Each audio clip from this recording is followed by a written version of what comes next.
ensonga za beyiro zifuuse ensonga za beyiro nilabye gulo president ngali wano kuki era tebakanyiza na mulamuzi Alfonso Owiny Dollo kuba nani amanyi amateeka of course mugundi esabalamuzi sijje esabalamuzi ye munama president Museveni yasoma political science ne economics at Dar es Salaam kakati bayinza okana okukanya nga oliye munamateeka they can disagree and President Museveni is speaking from a human heart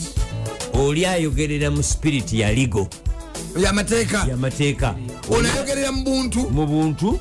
ate oli ayogerera mu mateeka abasoma oluzungu kati wamateeka yasinga takakale bugwe dictionary yasimbula webase kubanga president aga nti oyinza otya okuta omuntu asse nange nzikiriziganya naye otegedde bali bagamba nti ddembe lyonasse okumuta kubanga we've not proven nti ye mutemu you are only guilty if you're proven so ate amateeka gaffe gali nti gwe accuser gwolina okulaga nti oli ki ye mutemu nti is really the one who committed the offense kakati so he has to be proven guilty so nga ate president yaganti mu buntu agire nga abeerayo paka talina kuteebwa paka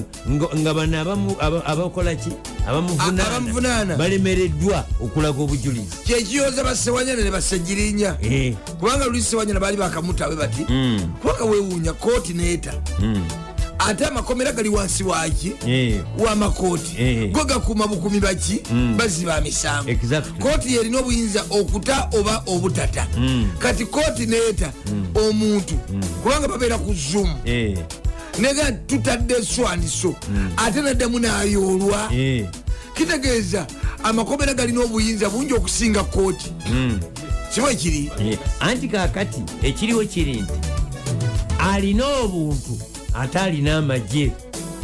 era olyanga boogera eyo nti amagye gaffe anti amagye era bobeera obuyi buli olyanga baga nti omushiija alina mahe anti tulina tebitukwatako naye ekisinga obukulu amagye gabannayuganda gaffe Uganda People's Defence Force n'amakomera anti amakomera nago gasibirwa mu bantu baffe kati kubona ali alina obuyinza anti ani alina obuyinza kooti yerina obuyinza niye nega ndi ntadde omuntu ate abafuluma ate nayoolwa kati lwaki bamuta kati lwaki fe tubeera muzembeera mu kooti mbaga nti bail kitegeeza the temporary release of an accused person awaiting trial ekitegeeza kivunula mudingidivunula a temporary release of an accused person awaiting trial vunula kitegeeza nti oweereddwayo akaseera omukisa ogire nga obeera bweru naye nga mu kaseera katonotono naye nga oli okyalinze okusalirwa oba okuvunaanwa oba okulamulwa naye nga obubonero 60-70 tibadde kale ku kizike ofunye ekinyanya ofunyeko ekinyanya mpolampola tugenderawo eyo ebbeiro zibyannemye okutegeera kooti neeta ate prison neddamu ate ne prison nega tumutadde ate abantu batamanyikiddwa ne bajja te bayoola omuntu ate ne bamutwala ate babadde mu uniform za city counter terrorism abo sibamanyi tubadde tukyeyongerayo n'ensonga yaki n'ensonga ya bail ne president Museveni ne saabalamuzi Alfonso Owiny Dollo gye babaddewa babadde wali nga mu kibuga Kampala nga batongoza ekifo kiri ekya Ben Kiwanuka ne bakitongoza ekijjukizo kiringa kibumbe bwe kityo ekya Ben Kiwanuka yali saabalamuzi wa Uganda nattibwa abatamanya ngamba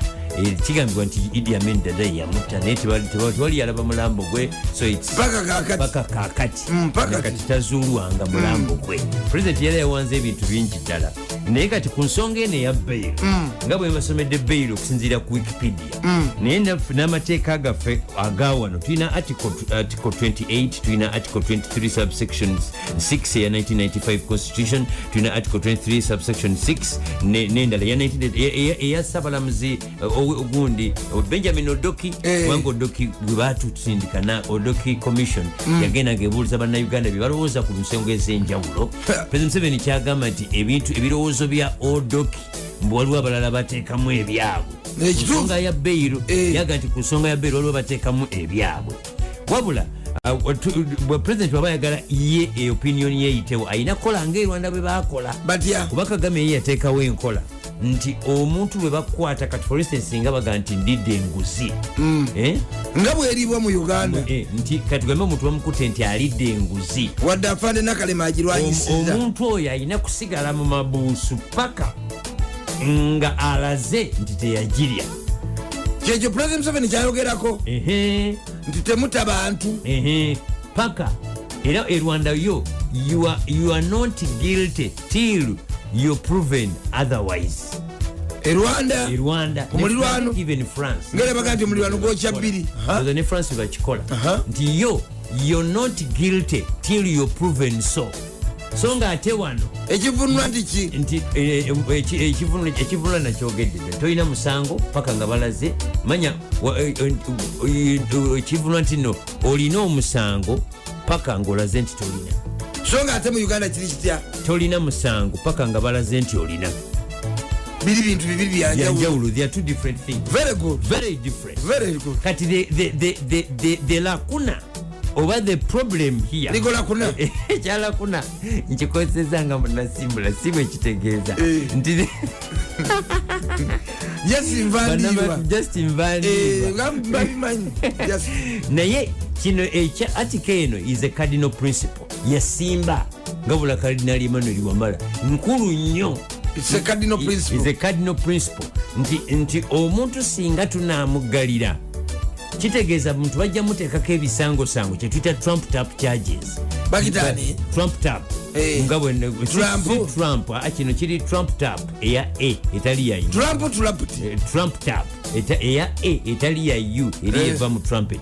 Kaakati oli asobola okukusulako emisango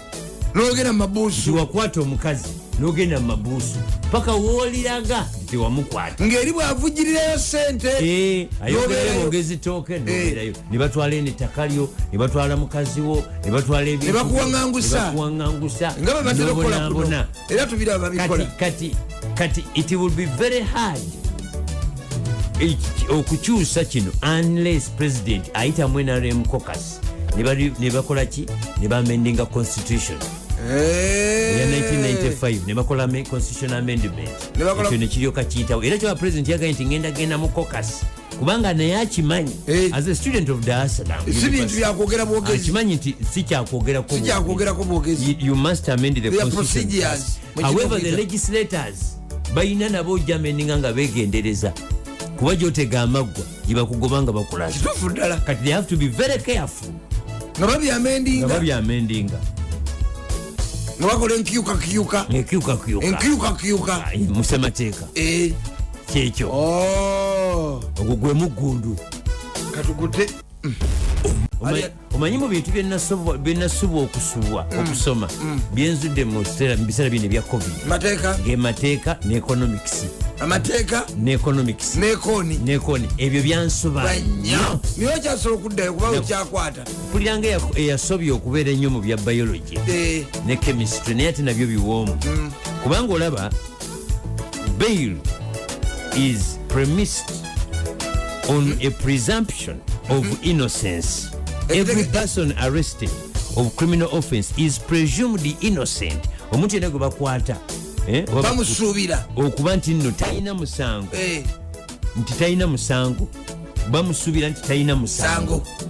paka ng'abamugamba nti alina balaze obukakafu nti alina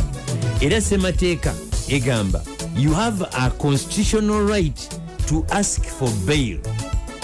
but not a constitutional right to be given bail.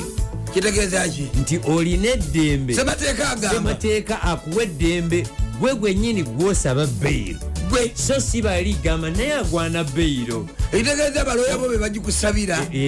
so si mulamuzi gamba nti ogwana beyiro yiyo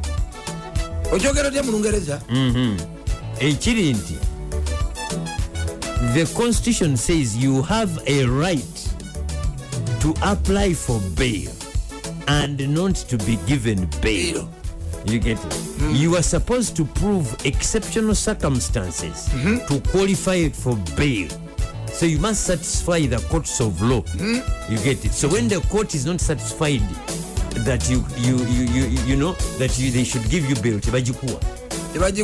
bagamba nti no tugikuwadde naye leeta passport yo, leeta basuarities abagenda okuleeta sinkozi bail eyawukana ne police bond byawukana kuba yo bondi oyingira kati